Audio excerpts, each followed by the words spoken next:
Welcome to the cinema short show. The fuck is that? Can you guys just focus on one goddamn thing? Can you just not, focus? What? Now you gotta waste time doing all this shit? Just do the thing you thought you were gonna do. You said you were gonna do. Just go ahead. I don't even know what to say. I mean...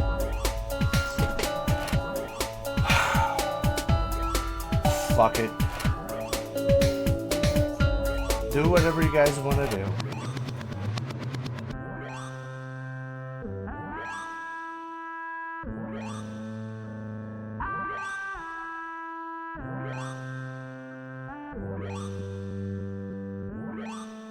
Here we go. Are you going to be eating while we're recording? What the fuck is that a sauce packet? It's a soft pretzel. Look, it's mustard. You're still eating. Don't worry. I'm going to mute myself. Don't worry about it. Oh, so when I ask you a question, it'll be dead silence. You're going to make me edit shit. Ben, this was not the agreement. I said I wasn't going to do all this work. No editing. Oh, I've done editing. So why did you pick this short? Why did I pick my short? Well, Ben, we haven't even done our intro or anything yet. This is just the preamble for us getting used to talking. Because I have to go, hey, Ben, we watched a short today. What did we watch? Eating. So he can't fucking answer. Exactly. I'm not eating. You are eating. You're chewing a pretzel. That is eating. That's masticating. All right. So we watched a movie today. What was it called? Oh, fuck. Rebooted. My God. Jesus, fuck. Yes, it's called Rebooted. It's from what year, Ben? Do you even know the year? Can you speak it through your pretzel? 2019, my friend. 2019. 3 years ago. So why did I pick this film? Was something you asked me. Yeah. Well, I remember watching it back in 2019 when it came out, and I really was charmed by it. It really fucking made me laugh a lot. There's some great visual jokes in here because it's a short without any dialogue. A lot of it is mostly animated. I grew up, again, I can date myself every fucking episode. I grew up, born in the 70s, but grew up in the 80s. And there were so many, repeats. And they would always show older movies because they came in packages. So they'd be on Channel 11 in the Saturdays or on Channel 30 in the later evenings on, on Sundays or whatever. Or you could catch them late at night on, the monster shows and whatnot. So I grew up watching Jason and the Argonauts. I can't remember much of the other ones. My dad took me to the theater to go see Clash of the Titans, the original, not this new one. And it was like the last big resurgence. It was the last gasp of stop motion animation. Ray Harryhausen was a genius, and he learned from Willis O'Brien, who did the original King Kong back in the 30s. He studied under him, and he was as an assistant, and then he took it off in the 60s into the 70s, and then cashed out with a big blast of Clash of the Titans in the 80s, and what a spectacle it was. So I grew up in love with stop motion animation. That's why I squealed like a little boy when the Suckling had an animated fucking umbilical cord wiggling on the floor. And when Basket Case had just the most ridiculous fucking janky stop motion ever. I fucking love that shit. And this movie really brought me a lot of joy. You're done with your pretzel, so you can talk now. The short, you mean, brought you a lot of joy. Yeah, the short did. Yeah, it brought me back to, a lot of those fond memories because even one of the shots that they have in there, like the one movie that, this main character, our main character is called Phil, and he's a skeleton, a stop motion skeleton that was created for a film called 10,000 Sandals. And he fights a live action guy, and that's like a recreation from Jason and the Argonauts, where they all fight the skeleton soldiers. And so, kind of seeing them recreate that and make him the character was really, really cool. Yeah, I loved it. I mean, it was a little uplifting, and was it too joyous, charming for you? It was a little too charming for me. I mean, there was no mutant baby fetuses and basket creatures and freaks and potato pig babies. Skull potato babies. My friend, skull potato babies. Sorry. Skull potato babies. But no, it actually made me kind of sad, to be honest. Because I think this is... I think it's the director's way of showing that, that style of filmmaking is kind of dead. And I liked the play on where one of the characters was like this old T-Rex, kind of like, the saying, like an animatronic, yeah. Go with the die with the dinosaurs or whatever you want to say. And so yeah, I mean the stuff that is used in this short are definitely the things that I grew up with, and the practical effects and the stop motion are things that outside of Mad God and a couple here and there, it's pretty much a dead art at this point. Yeah, like stop motion especially. I mean, you got stuff like Coraline or Coraline, or am I saying it Midwest again? Am I saying it wrong? Coraline or Coraline. I think it's Coraline. It doesn't matter. And Kubo and the Four Strings. Those are two great films that are apparently stop motion. I'm sure they're kind of augmented with CGI and whatnot, but I mean it doesn't happen very often anymore, and it's going to be specialty like that. But back in the day, having a stop motion, monster or something, that was just the way you could make it happen, and make it a little more realistic than a guy in a rubber suit or something like that. Especially if you're doing something giant like the Kraken, right? Release the Kraken. And stuff like that. Yeah, you had to go stop motion. Do we want to? Yeah. Do you want to kind of go into like the plot? We're kind of like giving away the game here before we even talk about what it's about. Well, I mean, yeah, it's only 12 minutes long, so there's not a ton to cover. But watch us go for 2.5 fucking hours. Well, yeah, that's probably what will happen. I mean, you already covered the synopsis, so. I did?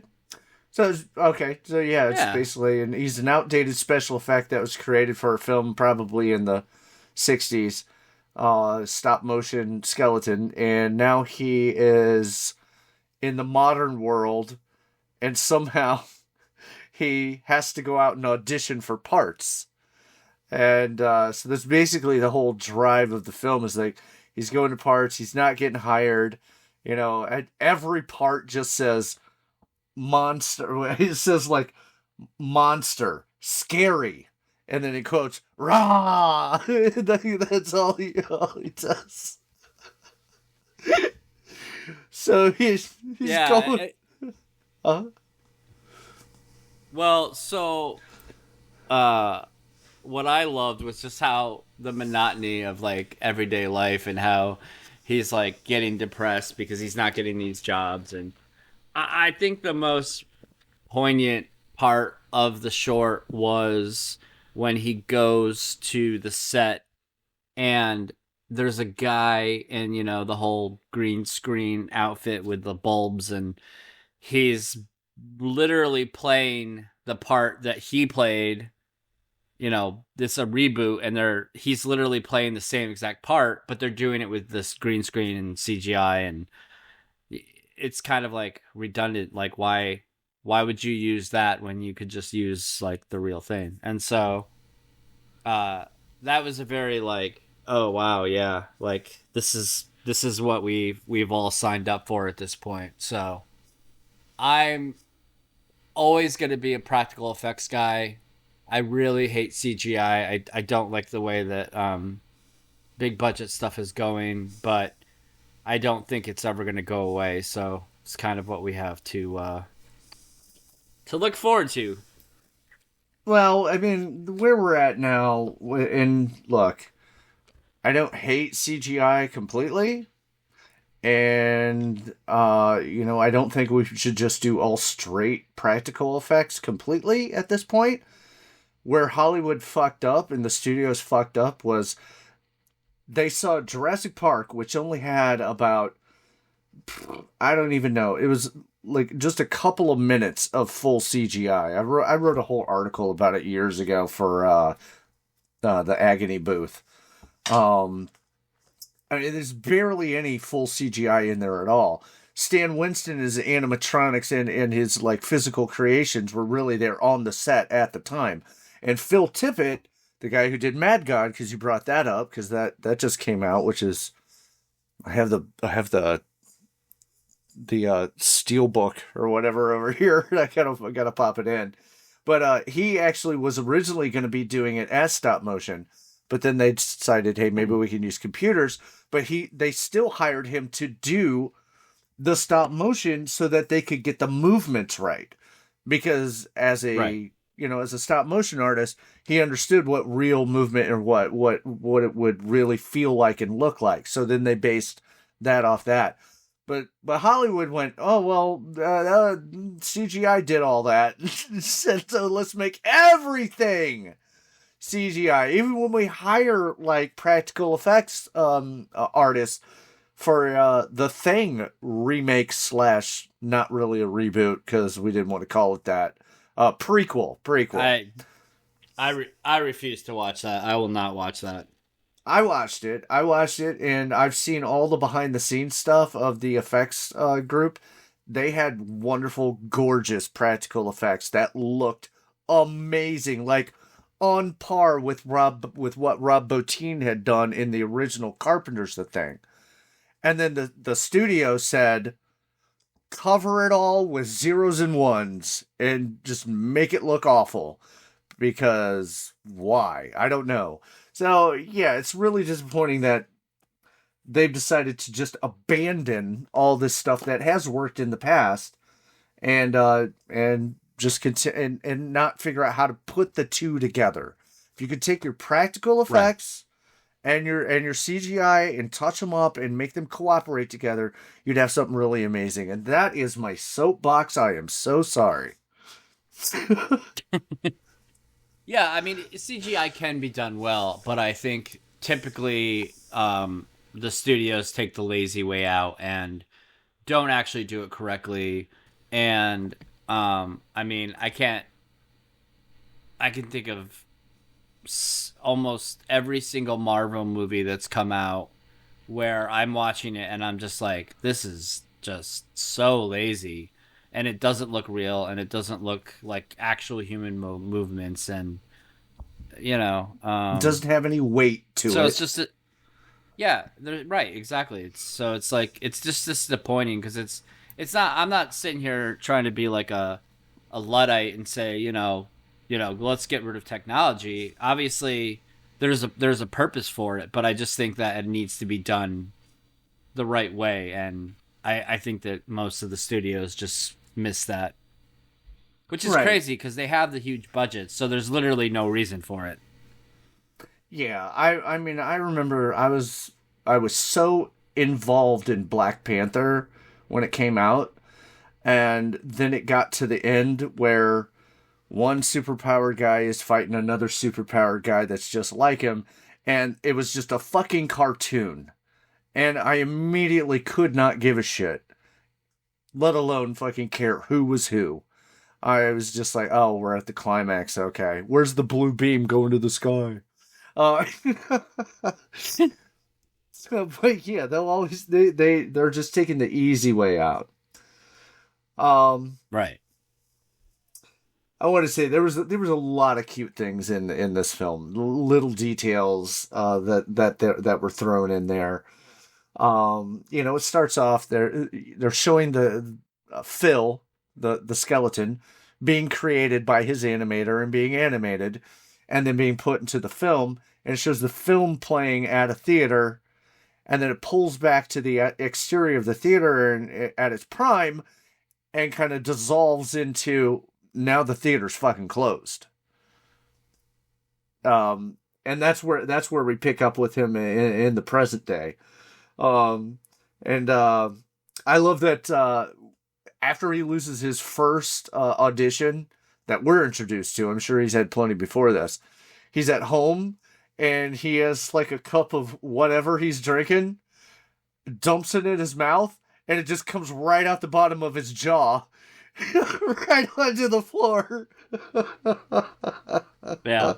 Yeah, no, there's a lot of really cool little things like that in the movie. That's in the short. That's like really awesome. My favorite part is when they break into the studio at the end, and The big heist. some of the little the big heist. The scene where the creature from the Black Lagoon, and he's like. He wiggling, and he goes up behind the security guard and puts him inside of his costume and zips it up, and the cops or the security guards in there trying to struggle to get out. And I was like, that's just that's just so funny. There was also a nod to T2, right, with the metal, Yeah. the liquid. They have a full CGI metal man. Yeah. Who I guess, that's old technology now. It doesn't look that great. They moved on. So Phil, after his 40th or 50th, audition that he didn't get the part, they do a montage of him waking up, coming home, waking up, going home, sitting in bed, da-da-da-da-da, and just the monotony of everyday life trying to exist and get a job. And he's on a studio lot and didn't get the part, and he just walks into a soundstage, and there's a big green screen in the background, and he's looking at the table. There's old school swords and shields and stuff like that, and he looks up, and there's an actor standing in front of the green screen that looks like I'm gonna say Centaurian, but I don't even know if that's the proper word. He looks like the old school guy from the movie, the the warrior guy. Oh, you're talking about the Roman warrior? Yeah, something like that. Whatever they were called. Yeah. Okay. Gladiator? Yes, Gladiator, something like that. maybe? I don't think that's exactly it. I have to look at the credits. So the skeleton guy's like, holy fuck. He looks at the script that's laying on the table, and it says 10,000 Sandals, which is the movie that he came from, where he actually had a toy made out of him. And it says 10,000 Sandals reboot. And he's like, what the fuck? And so he's kind of walking up there, and a guy jumps in front of him because he's about ready to walk onto the stage. A guy in a mocap suit runs in front of him and starts, playing his part. And at that point, he jumps in. He gets thrown out by security, thrown out of the studio. And at that point, he ends up at the bar with other out of work special effects, and that's him. It's the old school animatronic dinosaur, who every once in a while they cut to this table behind him, and there's just two dudes with their 2 pints, and the dinosaur tail swings around and is just knocking their shit over. It was just another really cute little touch there. So we got the dinosaur, we've got the creature from the Black Lagoon rubber suit. We have to clarify that it's an empty suit. It can barely move. It can't walk or anything. It's just like flaccid flopping around. Yes, on the chair, can barely move. We've got our T2 metal guy. We've got like a 2D animated animation cell. It's another one of them. Yeah. Yeah, that was really cool. Yeah, because now at this point, Phil, our little skeleton guy, gets really, really angry. And so then you cut to, like, them breaking into the studio as a team. And it's pretty funny because the animatronic dinosaur shows up at one point, and it, like, cuts to, he has a power source that he's connected to, and he's on, like, a little pallet. So he can't move or anything. He's on 2 dollies. Yeah, and so the security guard just unplugs him. Yeah, no, it was so awesome. Yeah, and it was very, very clever. Yeah, the little 2D animated cell, like, running around, like, he would just turn to the side and disappear, so he couldn't be seen. Yeah.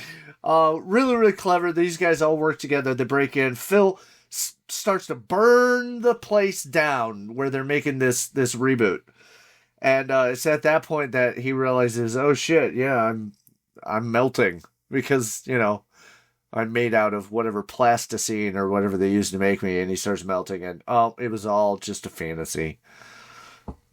Yeah. What happens after that, Ben? Yeah, is he on the bus at that point? Yeah, I think so. That's the final scene where he goes. Yeah, he's on the bus. So he's on the bus. I think it's a train. And actually. Is it a train? I think so, because he's waiting outside on a bench. He sees. Oh, there's also the Doom monster, which is fully, like, animated. They see each other while they're sitting outside on the benches. Oh, yeah. He like waves to him.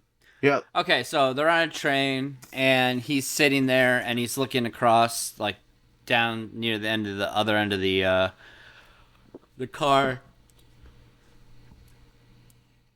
Oh, at least you hit mute And he on sees that a one, little buddy. kid. He sees a little kid, and he's playing with the toy version of himself from the movie. And the kid, like, looks up and sees him and starts screaming, right? And then the mother's, like, giving him kind of, like, dirty looks. She looks over and sees him. But, and then that was it. That was the end. Yeah, I mean, he's kind of sitting there all depressed. He looks over, he sees this small child. Am I allowed to use the terminology small child in this discussion, Ben? Oh, my God. Sure. Okay. He was probably, like, he was preteen. Like, it was a 10, girl. 12. What are you talking about? No, was it? Yeah, it was. Oh no, my it was God. a boy. I don't know. It was a boy with long hair. With long Coming hair? from a man with long hair. Okay. Yes. Why, are girls not allowed to play with skeleton toys? Is that... That's not what I said. I'm just saying that it was a boy. I don't care who plays with what. I'm just saying it was a boy. Check. No. I Right, saw it and look was right like, now. that is a young girl. No, don't tell me what to do, fuckface. So anyway, small child. Yeah, it's like, small child. You see small child playing with the toy that was released for the original 10,000 Sandals. I don't know why they're allowed to play with it. I figure it would be worth some money now. But anyway, Phil sees this and he's like, psst, psst. He gets their attention and then kind of waves at him and points at himself like, hey, that's me. And you think the kid's going to be like, oh my God, how cool is that? instead they just start screaming their bloody heads off. And at that point, Phil just pretends like he's back reading his paper or whatever. But the final shot is kind of him looking out the window and kind of going, "Hey, I still got it." And it's really cute. Mm-hmm. Yeah, it was the perfect ending. So I'm gonna have to find a horror short that's so terrible to combat the cuteness of this one. No, this is making up for that Johnson's bullshit you made us wade through, dude. We have to. No, we have to balance the scales. I've already brought it to balance, good sir. There is no other. We're not pulling it back the other direction. I mean, it's not going to be as bad as Johnson's, because I don't know what is. I don't really want to know what it is, to be honest. Sorry for... actually, I'm blaming Seth. You know what? This is all Seth's fault. Seth is the reason why I watched it to begin with. Well, yeah, it's like... The Ring? It Follows, where, you got to tag somebody. Mm-hmm. Or The Ring. Yeah, The Ring. Yeah. Well, that's some pretty shitty thinking, my friend. Just because somebody made you suffer that trauma. Hey, man. Trauma doesn't mean you have to spread it. Blame Seth. This is all Seth's fault. I'm blaming Seth. Okay, well, I can get on board with that. That's sure. He's a bad influence, apparently. So, yeah, I mean, this is a great short. I think this will hit harder if you are not like Generation Z or like a young millennial. Because I think a lot of the jokes will go over their heads. I have a feeling. Yeah, I mean, you'll love it if you were a monster kid growing up in the 70s and 80s. You'll definitely love it. Dude, it's like at 8:00. I went, hey, I'm going to go look up the director. And I found him on Twitter, and I'm like, hey, you busy in an hour? You want to join two maniacs that are going to be discussing your short film? Sorry, so late. I just thought of it. Did he respond? No, not yet. He's in Australia. Oh. I don't know what time it is in Australia. But I did leave it open. I was like, hey, maybe if you feel like it, we can get together another time. We can cut it into whatever we record. Who knows? I think they might be 10 hours ahead. Good Lord. So it would be like 8 o'clock in the morning. 8 o'clock in the morning, probably. Yeah, he's probably not awake. Just starting his day. Yeah, well, I figured, hey, fuck it. Let's give it a shot. Who knows? Like my mom always says, never hurts to ask. That's what your mom said to me. I was expecting to go. There it is. There it is. Always got to find a way. She was just waiting for me to ask then. So, I would love to see if this guy ends up making a full-length feature, because I think he's very creative and it's very smart, and would love to see some more cool stuff out of this guy. He had some kind of Australian TV show I think he had done before this.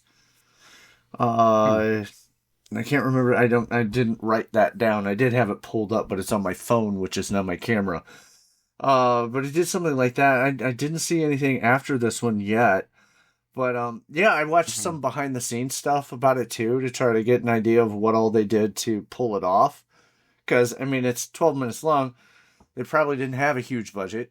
So it's probably going to be pretty impressive. So they spent like 6 months doing the stop motion animation. They based the stop motion animation on the director himself would play the part of Phil. Like, so they could get lighting and stuff like that. Phil himself only has 11 expressions, because it's pretty much all in his eyes. So there's like 11 different things they could replace it with to make him do whatever. Everything else, is pretty much done through body movements and stuff like that, which is really cool. Yeah, I really I'm really glad that I thought about this so that I can wash the taste out of the Johnsons out of my mouth. Oh my god. Oh, No pun boy. intended. Yeah, no, yeah. May not be the best wordage to use, but if anybody knows what we're talking about, you know what we're talking about. What I was gonna say, I forgot what I was gonna say. It probably involved words. Have you watched anything this week? Anything cool? I watched the Suicide Squad. I had a lot of fun with that. That's the second one, not the first one. It's the one James Gunn did. Is that the James Gunn one? Yeah.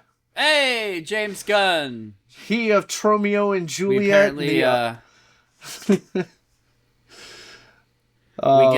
we have to try and somehow connect him to every episode now at this point. Okay. Well, what was the last way we connected him? Was it because of toxic waste? No. Yeah, I'm pretty sure that was something to do with that. Okay. I watched that, and oh my god, by the way, some of the horror in that the Suicide Squad, like when they get to that base and they were like removing the starfish from people, and like one dude had like no face anymore. It was really, really fucking intense. There was a lot of gore in that movie. That was a lot of fun. And then I watched something else a lot of fun. I can't remember what I said it was. I said, oh, the new Dungeons and Dragons flick. Oh my god, that was so much fun. I laughed so often, dude. It was so good. And that's awesome. Yeah, dude. I would recommend both of those if nobody's seen either one. It was a good time. You know, if you're looking for something to wipe away the thought of the Johnsons, those two would do nicely. I can't. I'm done. I can't do the. That's just too many. Yes. I watched a really cool horror called Moloch or Moloch. It was Molloch. Yeah. And that was actually really good. It was actually kind of scary. Like they did a really good job of had a good story. The cinematography was good. The special effects were awesome. And it was just real creepy. So I think I've had it on my list. I will definitely have to check it out. But yeah, that was a good one. I was pleasantly surprised. Is it on Tubi, Ben? It is not on Tubi. Fuck. Then we shouldn't even bring it up. Sorry. I'm sorry, I failed you, Tubi. We're cheating on Tubi. God damn it. I have a side thing with Tubi. Well, at least Tubi. With this short, people can just go straight to YouTube and watch it there. I'm going to put the link there so everybody else can join in the joy and hopefully have a good day. Because, oh man, on the way to record this, dude, I was walking back into my apartment. It's dark out. I stepped on something and I heard a noise and I was like, oh, what's that? And I turned around. It was a frog. I stepped on a frog. And this frog has like lived outside my door since it was a baby. It's always been there. When I couldn't see it and I just burst into tears, dude. I'm like, Did you kill it? No, it was still alive. I couldn't tell if he was hurt or not. So I moved him up a bit and I petted him and cried a bunch. I'm so emotionally unstable. I just apologized over and over and over again. He moved a little bit. Did you try and give it CPR? He was still breathing, so I didn't have to. Thank God. But I probably would have. Oh, that's good. So it was nice to get inside and watch something really cute and fun and try to lift my spirits. And I think it would do the same for everybody else. Yeah, yeah. I highly recommend it. It's probably kid friendly. No, I don't think there was anything in it that was bad. Not unlike any of the other shit we've done around here. This is the only kid-friendly thing that we might ever cover. Well, if it's up to me, I'm sure Nix will try and bring some bullshit, happy-go-lucky nonsense into it. It's still horror-related, my friend, so it counts. That is true. It is horror-related. Yeah, so I don't know. That's about it for me, unless you have something else you want to say. No, I think that's it. Oh my god, that's a mouthful of monster. Is that what they're calling it now? Yeah, I was gonna say, like I said, we'll see if this guy responds. Okay. Shit show. We'll see if this director writer guy responds to us. If he does, maybe we'll have another recording and we can cut it on here at the end or something like that. Other than that, we've got a lot of stuff already in the can, ready to go. We've got, well, the Podfather is going to be on the next episode. I'm going to put out here in the next couple of days before this one comes. A couple weeks before this one comes out. At this point, we got that. We've got another short show with the actual director of the short talking with us. We got guests. Ladies and gentlemen, can you believe people have agreed to come here and let us antagonize them for upwards of an hour? If you are into pain, if you're into receiving pain, come on our show. We will make sure that we give it to you in high doses. Oh yeah. So we got a lot of cool shit coming up. I was really worried about this Johnson's episode because nobody wanted to touch it for so long, but people are finally listening. And I'm like, oh, thank God. Dude, there's no way. You had to have written down all these puns, because every single time you bring it up, it's like another Johnson's pun. It's like... What did I just say? What are you talking about? You just said nobody wanted to touch it.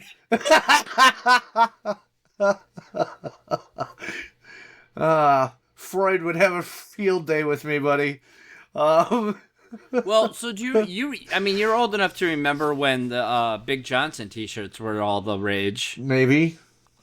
I don't know. How old am I? You don't remember those? I'm not old.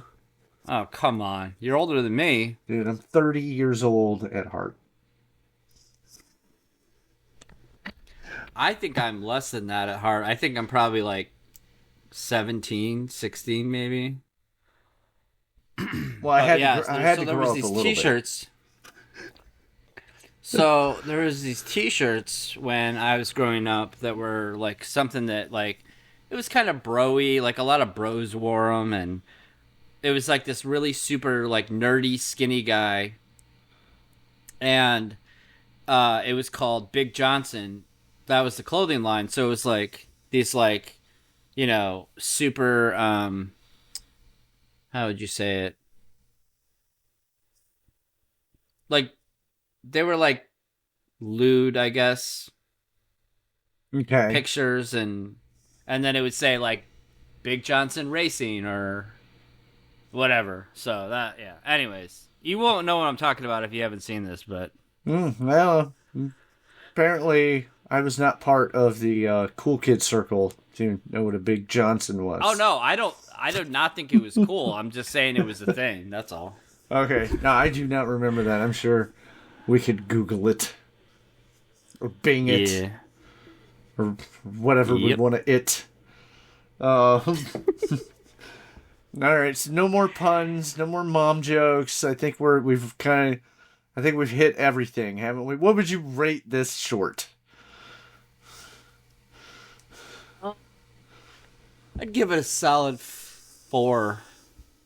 Yeah?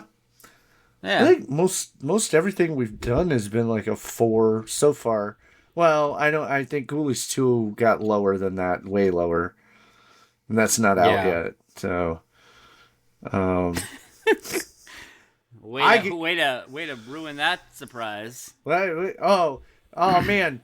Well, I mean, who knows? We may have rated it a 5. Everybody loves Ghoulies 2, right? We'll tune in and find I, out. it is a literal shit show, and I don't mean that as in the name of it. I mean that is in some of the content that we talk about. So Well, I'm just gonna leave it at that. I give it 4 bags of popcorn. 4 bags of popcorn. Okay, No, I like that. No, that's from On Cinema at the Cinema. If you have not ever watched that show, it's fucking hilarious. But no, That's Tim Tim Heidecker, yeah, Tim Heidecker, right? Yeah. who Yeah. I was not a fan of at all. I could not stand Tim and Eric. It Man, just dude, made I me love nauseous. Tim and Eric.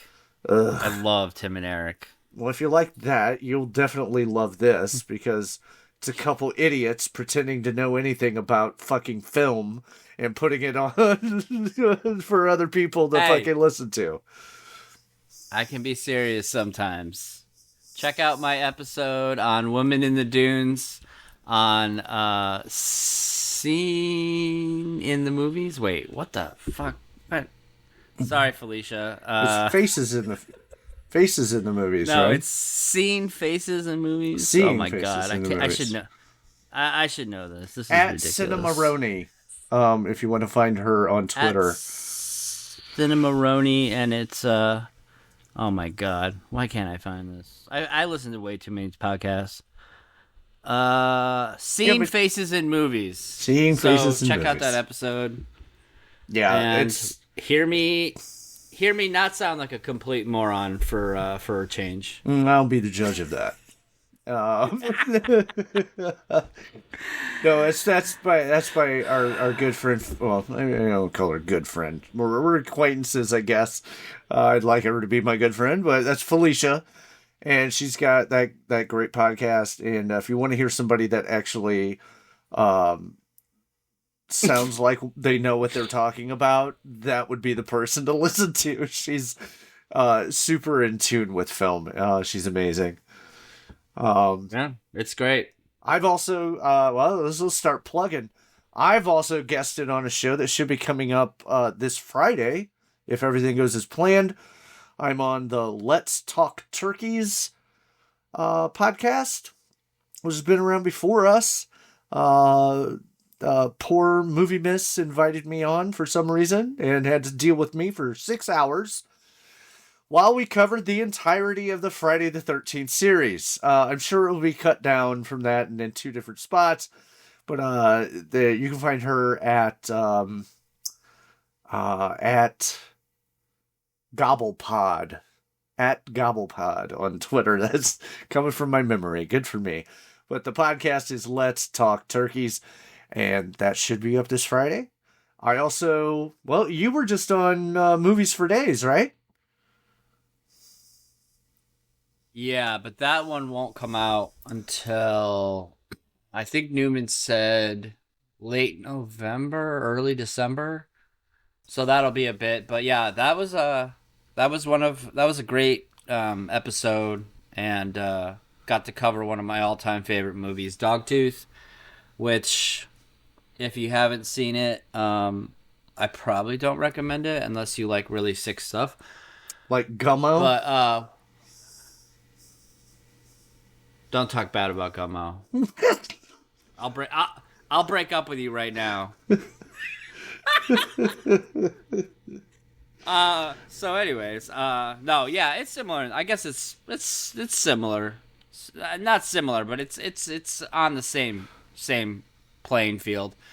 And then I also was just on Bad Movies We Love with the one and only, the great Nick Shiesty. And he's responsible for this show, actually. I'm I'm going to give him full credit for this podcast, because without him, we wouldn't be here. And Nope. so, yeah, we got to talk about Hot Rod with my friend Michelle, and it was a blast. And it's a silly movie, but we actually got into some pretty serious subjects. And so, yeah, it was a good one. And I'm also going to be on Felicia's podcast coming up in, I think, a couple weeks, and we're going to be doing Bergman's Winter Light, which I'm excited to talk about. And then I'm also going to be on In Film We Trust podcast, For fuck's covering sake, the dude, French take film, a break. covering the horror movie Ills, or the English translation is Them. And it is it's a French version of The Strangers, is the easiest way to describe it. And home invasion. I absolutely love it. Home invasion. Home invasion movies are probably my scariest genre, because it's real and stuff happens. And The Strangers is one of the scariest movies I've ever seen in my life. I love it. I know a lot of people think it's kind of mid, but I really enjoy it. So I like The Strangers, especially, and I'm not going to give a spoiler, but especially like the final, like, revelation, is just it really hits you hard. All right, are you done? Good Lord. I'm also going to be on Fuck you, T-Bob's mom's podcast. We're going to declare our love for each other. All right, don't forget to bring the moist again. No, I think that's about it for now. Hopefully we got some guests lined up that I'm very excited about. Do I get to promote the rest of the shit I'm doing? Jesus Christ. Oh, sorry. God, it's like you forget I exist, man. So, all right. So, yeah, I got the Friday 13th thing coming up. And I also was on Movies for Days with Newman. And, man, he's a handful. It was hard to keep up. You think I'm fucking crazy. Jesus God. When I recorded with him, I was like, are you on coke right now? And he's like, nope, I'm just high. Yep. He said something like high on life, but he didn't act. It was funnier than that, but it was good. It was. I love Newman. I love his enthusiasm and passion. He has actually made me rethink movies that I was kind of on the fence about, and I actually have rewatched a couple films based on his excitement over stuff. Yeah, he has an overwhelming joy just about film in general.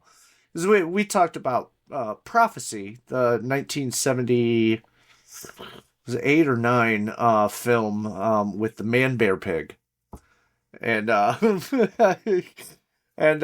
he had an overwhelming joy for this film. It was a lot of fun to be a part of, and I look forward to doing it again. And then I'm also going to be on Felicia's podcast. I'm coming up, I think, at the end of this month. We're going to be talking about Eyes Without a Face.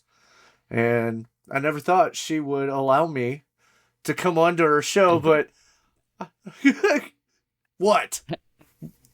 Nothing. I'm not saying anything. Oh, you sounded like it. I just didn't. I don't know. It's an interesting. It'll be a very interesting conversation, the two of you. So I'm looking forward to it. Yeah, I mean, because she, like I said, she really knows what she's talking about, and she gets way into like the nitty gritty of film and stuff. She has a deep understanding, and for her to invite me on, but hey, you know what? I'm not all horror and exploitation. I let my sister borrow Sorcerer, and she watched it with my mom, and she was like, why do you own this? This isn't like you. And I'm like, it's a great fucking movie. What are you talking about? So I'm not always just this, everyone. Although it's when I'm most comfortable. So we'll see how it goes. Yeah, no, she's great. She actually went to film school and I think has aspirations to direct at some point, which is exciting. But yeah, I love her podcast. I get she has covered some really great films. She hasn't had one episode where I'm not interested in any of the titles. So she's just starting De Palma month, so I'm very excited about that. As I am a very big De Palma fan, so I'm excited. Yeah, she's gonna be going. I think that's about it. She's gonna be going for De Do you have Palma, anything else? and you and I are gonna be probably we're going for an Abel Ferrara, I think next, right? Yeah, I'm excited about it. It's not a well polished Ferrara, but it is. It's definitely super has early. Yeah, it's super early. In fact, I believe up until maybe in the last couple decades, it wasn't even available, or it was like banned or something. I don't know. It says it in the beginning of the movie, but I was actually kind of surprised to hear that because I had never heard that before. But it's definitely it'll be an interesting conversation. It was fun. I liked it. I imagine it might have been part of the Video Nasties over in England. Might have been part of that. I don't know. Well, I'm not sure. I'm sure I'll do my research, Ben. Are you gonna take notes and do any research on the next one?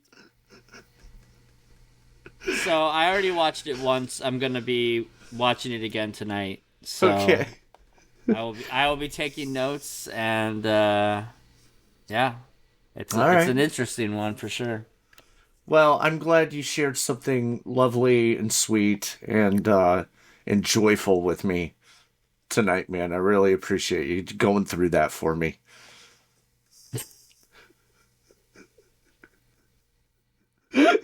I'm gonna have to do something bad tomorrow to make up for this.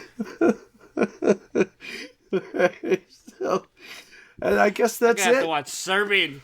I got to watch a Serbian film again. Okay. Yeah. 100 episodes, dude. We'll watch it for the 100th episode. All right. Okay. We're getting there. All right. So, All right, man. love you, buddy. Love you too. And Talk soon. Yeah, I'm gonna hit the stop button.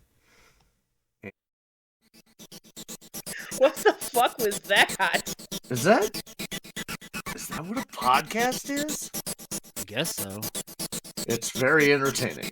I suppose. Oh.